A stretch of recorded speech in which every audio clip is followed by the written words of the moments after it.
Hola, ¿cómo están? Soy Virginia Araya, periodista, conductora de este interesantísimo ciclo Conscientemente sobre neurociencia, y hoy hemos llegado al último capítulo y vamos a hablar de un concepto bastante nuevo, la neuroeconomía. Y para entenderlo estamos con un experto, el doctor Pedro Maldonado. Él es neurobiólogo y profesor titular del Departamento de Neurociencia de la Facultad de Medicina de la Universidad de Chile. Se desempeña también como investigador principal del Instituto de Neurociencias Biomédicas del mismo plantel y es investigador principal del Centro Nacional de Inteligencia Artificial. Doctor Maldonado, buenas tardes, bienvenido. Y vamos a partir por lo básico. ¿Qué es o qué significa la neuroeconomía? Bueno, primero saludarte, Virginia, gracias a ti por la invitación y a la Corporación Cultural de la Cámara Chilena de la Construcción. Bueno, la neuroeconomía es una disciplina científica interdisciplinaria que busca juntar a la economía con la neurociencia para entender principalmente la toma de decisiones. ¿Por qué tomamos ciertas decisiones, particularmente en el ámbito de la economía? O sea, ¿porque compramos, porque invertimos en ese sentido? En general, la toma de decisiones es un proceso neurobiológico interesante porque tomamos decisiones de todo en la vida. En el caso de la neuroeconomía, particularmente, el interés está puesto, ¿cierto?, sobre las decisiones que tienen que ver con mover la economía, tanto de producir como comprar y cualquier otra decisión involucrada de esa naturaleza. Y es importante porque nos puede llevar errores, o sea, ¿cómo nos sirve como sociedad hoy día investigar este tema? Claro, lo que pasa es que nosotros como humanos no somos seres perfectos y muchas teorías económicas fallan muchas veces en entender o predecir el comportamiento humano. Y esto es difícil porque nosotros los humanos tomamos decisiones que no son racionales, no son necesariamente lógicas y además tenemos experiencias diversas y por lo tanto en una población hay una diversidad en la toma de decisiones económicas y entender cómo eso funciona obviamente ayuda a hacer mejores modelos de economía. Ya, lo que no entiendo es que si la economía es tan racional, por una parte, en términos de, estoy pensando en una inversión económica, por ejemplo, o en una toma de decisión sobre algo económico, en que bastaría que uno tuviera los índices económicos para que una decisión fuera positiva o negativa, ¿cómo se cuela lo emocional que enreda el tema o que lo desordena un poco? Claro, porque si nosotros como humanos tomáramos nuestra decisión estrictamente bajo las leyes de las acciones del mercado, ¿sí?, sería muy predecible nuestra conducta y en parte lo es. Pero muchas veces instancias o elementos o variables que tienen que ver con apelar a la emoción de las personas hacen que las decisiones muchas veces sean sorpresivas. Y esa falta de predicción es lo que mete ruido en los modelos. Claro, y este ruido, las investigaciones que ustedes han hecho, les han arrojado, por ejemplo, que hay determinadas emociones que influyen más que otras. En general, todas las emociones influyen, pero desde la neurociencia se sabe que hay una especie de competencia entre la emoción y la toma de decisiones que podríamos llamar racional. Porque las emociones surgen de una necesidad de tomar una acción inmediata. Y cuando el cerebro siente esta experiencia subjetiva de la emoción, tiende a ocupar menos sus redes para tomar decisiones basadas en información lógica. Y por lo tanto, mientras más alta nuestra emoción, menos racional sería lo que uno esperaría en la toma de decisiones. Entonces, ese equilibrio hace que nuestras decisiones no siempre están tomadas en un ambiente calmo, excluido de lo emocional, etc. Claro, y me pregunto que también, me imagino, que tiene que ver cuanto más riesgosa es esa decisión o esa, por ejemplo, en una inversión, porque a mí me pasa que si la inversión es importante, por ejemplo, me asusto más, o sea, me cuestiono más esa decisión de invertir. ¿Es así el susto, por ejemplo, que opere más? Eso es un aspecto muy importante porque si bien la incertidumbre no es una emoción intensa, efectivamente impacta de una manera muy importante la toma de decisiones. Porque para tomar una decisión que nos parece adecuado, queremos tener la mayor cantidad de certezas posible, pero es imposible, ni para una máquina, ni para nosotros, tener certeza sobre todas las variables que hay en el juego. Cuando uno habla de una inversión, no tiene acceso a todas las cosas que van a ocurrir, ni la mejor predicción sobre esas cosas. Eso genera incertidumbre, la incertidumbre genera estrés y ansiedad, y eso puede influir en que muchas veces no tomemos una decisión que bajo el aspecto de los números lógicos debiéramos tomar. ¿Eso tiene que ver con este concepto misperception? Sí, en general en la toma de decisiones hay dos aspectos que tienen que ver con, por un lado, la información que necesitamos recoger para tomar una decisión, y eso se entiende como la percepción, es decir, cómo el cerebro recoge la información necesaria para poder tomar una decisión. Pero incluso cuando distintas personas tienen acceso a la misma información, las distintas personas van a crear un modelo mental de esa información diferente. Porque nuestro cerebro no es capaz de capturar fielmente la realidad del mundo, sino que más bien lo que hace es establece un modelo del mundo basado en nuestra historia previa y basado en las interacciones que tenemos con el mundo. Y esa parte, ¿cierto?, de no entender o de equivocarse en el modelo mental es lo que se entiende como percepción equivocada o misperception. Qué interesante, doctor Maldonado, porque estoy pensando, por ejemplo, en todo lo que ha pasado en el último tiempo en nuestro país, de toda esta locura de los retiros del 10%, el primero, el segundo, da lo mismo cual, pero ahí había tanto de emocionalidad, desde los políticos hasta el público, y que por lo tanto, o los usuarios, ¿no es cierto?, y que no se definía si era bueno, si era malo, si era más o menos, y a mí me sirve, ¿qué te importa a ti? O sea, toda esta discusión, eso era pura emocionalidad frente a todos los expertos que trataban de rayar la cancha, digamos, con racionalidad, que es lo que usted dice que no estaba. Bueno, eso de nuevo apunta a la enorme heterogeneidad de la experiencia y del modelo mental de las personas. Nuestros cerebros son distintos y cómo miramos el mundo es distinto. Y por supuesto, en el caso del retiro, obviamente había gente que tenía una necesidad inmediata, no había mucho que pensar, simplemente necesitaba la plata, ¿cierto? Pero otras personas quizás no lo necesitaban, pero estaban en la duda. Entonces, aquí había todo este ruido emocional que la gente no sabía si le convenía o no. Mucha emocionalidad diversa en el fondo. Y en la medida de que se apela más a la emocionalidad, menor racionalmente resulta la toma de decisiones. Y doctor, por ejemplo, cuando uno dice ¿por qué la gente cae tan fácilmente en estas estafas piramidales? Porque cuando uno después se la explican, dice, ay, pero que cómo se le ocurrió haber hecho esa inversión. Uno como que dice, todos somos generales después de la guerra. Pero eso también tiene que ver con una emocionalidad por sobre la decisión fría. Y yo creo que es cierto, y yo creo que tiene que ver porque en nuestra sociedad muchas veces delegamos el análisis para la toma de decisiones en otros. Y no estamos acostumbrados a esta práctica del pensamiento crítico para nosotros tomar una decisión basada en la información que tenemos. Entonces, confiamos en lo que nos dice un experto economista, confiamos en lo que nos dice un político y por lo tanto pareciera que estamos delegando nuestras decisiones en otros.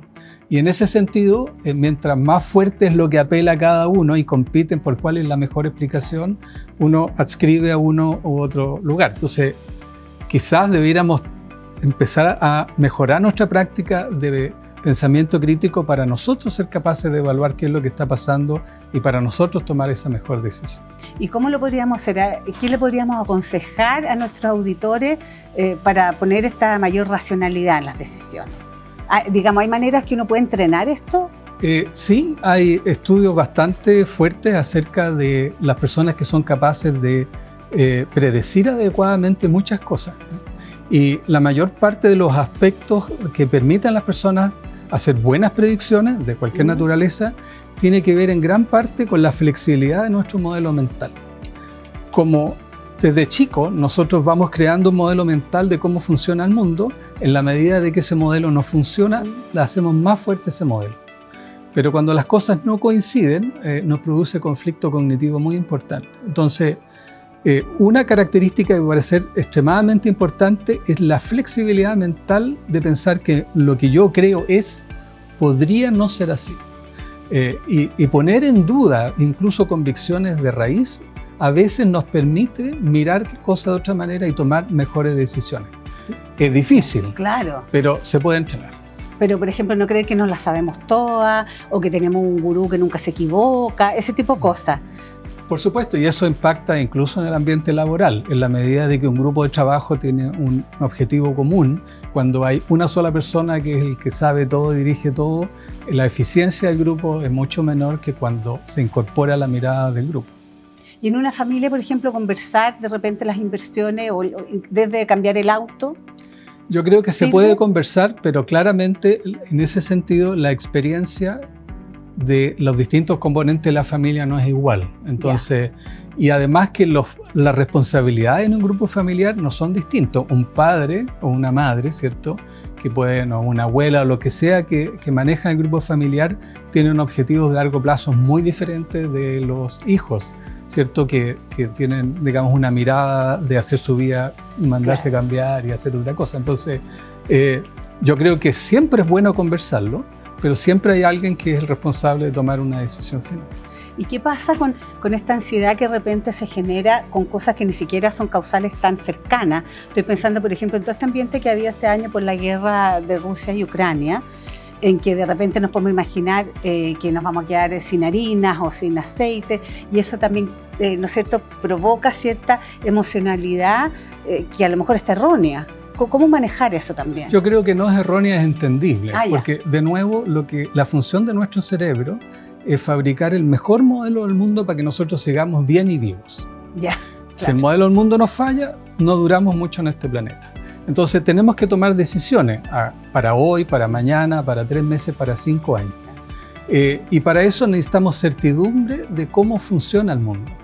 Y en la medida de que, como dije hace un rato, ¿cierto?, mientras mayor es la cantidad de incertidumbre, más difícil para nosotros efectivamente generar una decisión correcta. Y es lo que pasó durante la pandemia, ¿cierto? Había tanta incertidumbre que hubo una cantidad de problemas de salud mental que todavía va a perdurar varios años, en gran parte porque esta incertidumbre de qué va a pasar, qué tengo que hacer, me tengo que poner mascarilla, nadie sabía lo que pasaba, entonces el nivel de incertidumbre colectivo era enorme, creó ansiedad, estrés, problemas de salud mental y ahí estamos.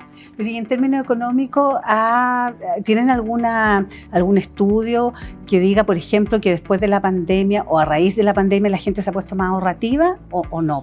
No lo sé, ahí eso queda fuera de mi ámbito de experiencia en economía, pero generalmente sí uno puede decir que cuando un modelo funciona, la gente tiende a reforzar eso. Entonces, aquellos que ahorraron y les funcionó probablemente van a insistir en el ahorro, y aquellos que gastaron y les funcionó van a insistir en el gasto, etc. Doctor, usted es experto también en inteligencia artificial. ¿De qué manera nos ayuda la inteligencia artificial a la neuroeconomía? ¿O apoya, o ilumina?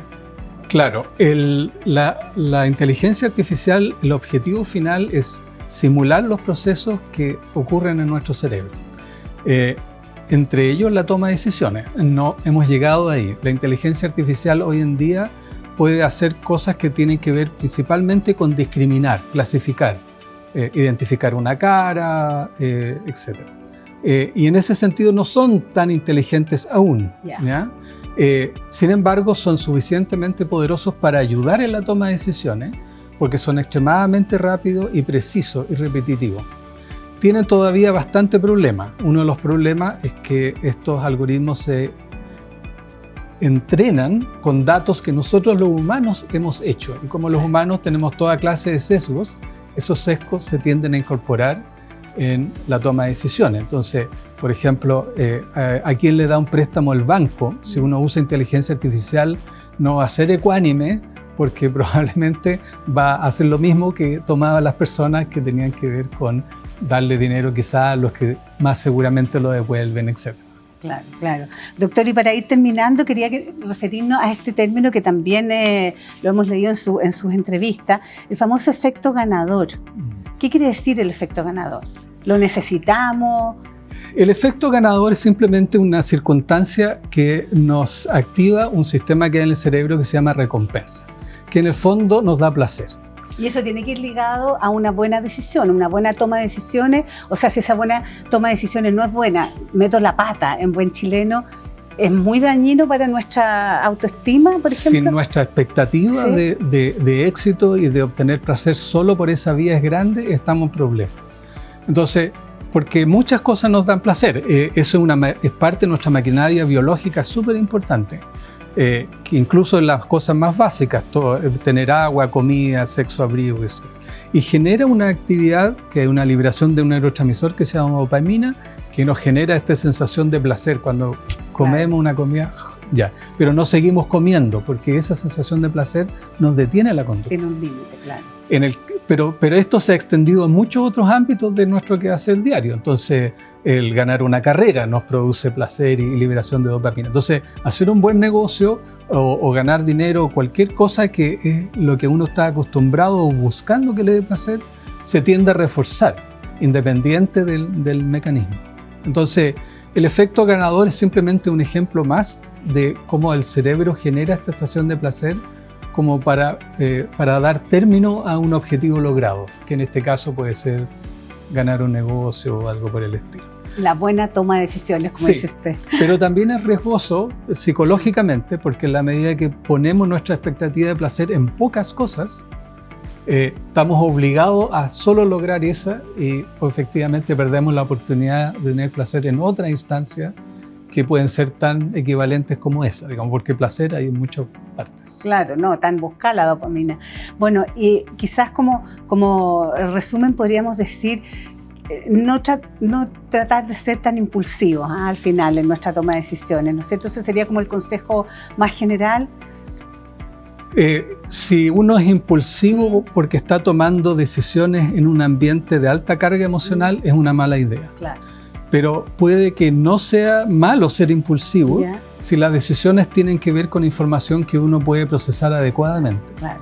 De hecho, hay estudios en toma de decisiones donde se ha mostrado que la primera decisión tiende a ser más, cuando no está basada en la cosa, más correcta que una decisión demasiado elaborada. Demasiado pensada. Porque pareciera ser que cuando uno lo piensa mucho, también hay un problema de que empieza a incorporar variables que son menos importantes, pero mientras más las piensas, más peso empiezan a adquirir y al final son más irrelevantes. Entonces, una decisión rápida es una buena decisión siempre y cuando no tenga contenido emocional, pero una decisión pensada un año, no, quizás no. Claro, a veces no es tan bueno conversar tanto con la almohada. Bueno. No. Bueno, doctor Maldonado, le agradezco mucho que haya estado en este cierre maravilloso, este ciclo en que hemos aprendido bastante sobre algo que todavía tenemos que investigar mucho, toda la neurociencia y sobre todo este concepto tan novedoso de la neuroeconomía. Esperamos que nuestros socios y toda nuestra audiencia de Mundo Socios haya aprendido y disfrutado tanto como nosotros de este ciclo y esperamos encontrarnos próximamente. Muchas gracias.